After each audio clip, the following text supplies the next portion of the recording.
He lived beneath the weight of 1,000 eyes, yet his heart beat for only one, the one no camera ever caught, no rumor ever named. In a world that worshipped appearances, he loved in silence, in the unseen corners of golden halls. The prince, the poet, the son of Dubai, loved not in headlines, but in shadows soft enough to cradle the truth.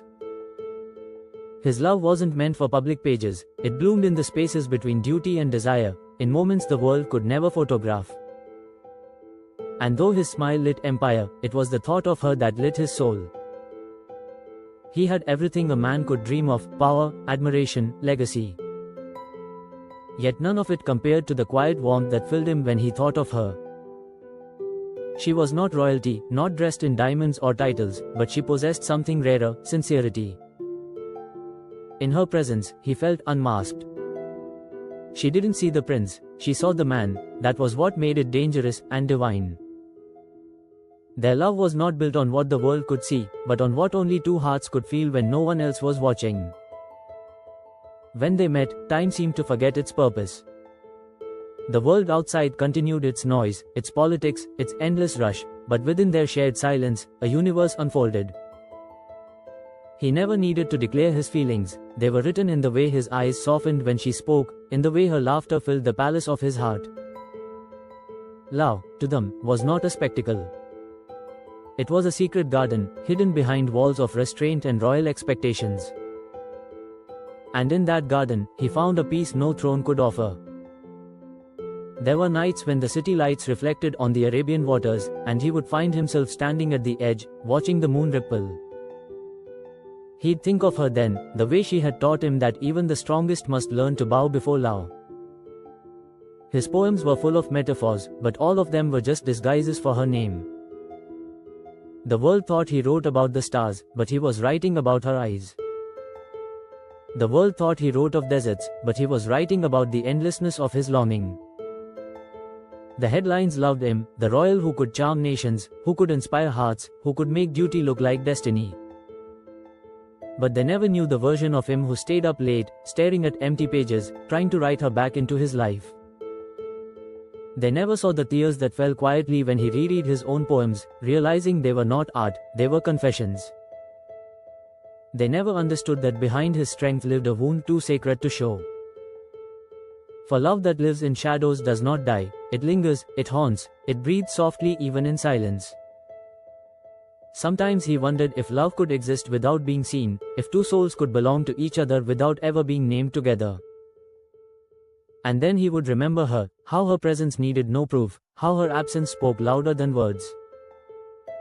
She had become his unseen truth, his sacred ache.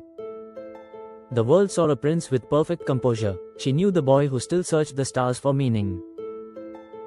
That was their difference, and their curse. To the world, he was royalty, to her, he was simply himself.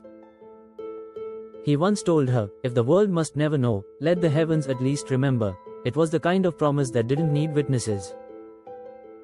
They both knew that their love couldn't exist in daylight, it was born of moonlight, too tender for politics, too true for power. And so, he loved her in shadows, letting the darkness become their sanctuary. It wasn't hiding, it was protecting. Protecting something fragile, pure, and eternal from a world that ruins everything it names.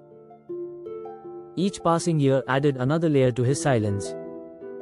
The headlines wrote stories of duty, success, travels, and triumphs, but none of them mentioned her. And yet, she was in everything he did. In his words, his eyes, his pauses. The way he stood by the window before dawn wasn't habit, it was memory. The way he smiled at the sight of rain wasn't random, it was remembrance. She lived through him like poetry buried in prose, invisible to most, unforgettable to him. There were days when he almost let go, when he thought the distance and secrecy had turned their love into a ghost. But then he'd hear a familiar melody, or catch a scent that reminded him of her, and suddenly she was everywhere again. The heart, he realized, doesn't need permission to remember. It doesn't obey crowns. Years slipped by like sand through his fingers, yet her memory never aged. It remained untouched by time, like an eternal ember glowing beneath layers of royal silence.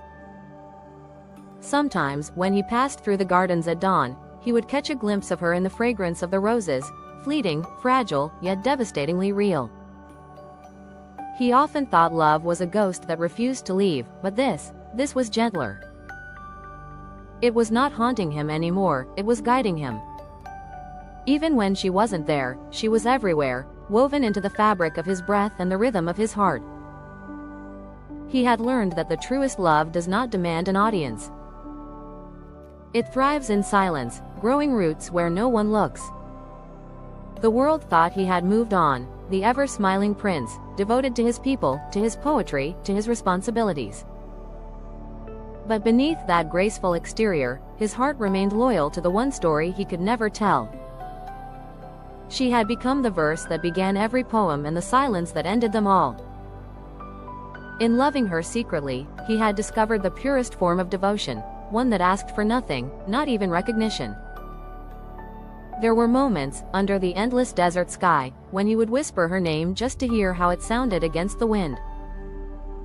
He imagined it traveling across dunes, across oceans, perhaps reaching wherever she was.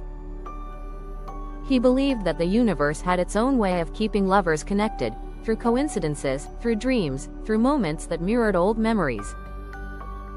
And sometimes, in the calm between two duties, he felt her close, as though the silence itself had taken her shape, watching him, protecting him, forgiving him for the distance that fate demanded.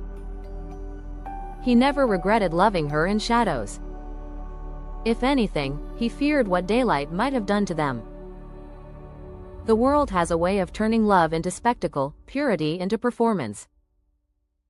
But theirs had remained untouched by that noise. It existed in a realm beyond human greed, between heaven and heart, between poetry and prayer. It wasn't meant to be possessed, only to be felt. And though he missed her voice, her laughter, her gaze, he found solace in the knowledge that their love had survived untouched, because it had never belonged to the world in the first place. Sometimes he wondered if she still thought of him, not as the prince the world revered, but as the man who loved her silently. Did she still read his poems, recognizing herself between the lines? Did she still stand under the same moon, remembering the promises they never spoke aloud? It comforted him to imagine that she did, that somewhere, her heart still responded to his, even after time had built oceans between them. For love that begins in truth never ends in absence, it simply changes form, whispering instead of shouting, existing instead of fading. In moments of deep solitude, when duty felt heavier than destiny, he would reach for his journal, the one place where he could still be himself. On those pages, he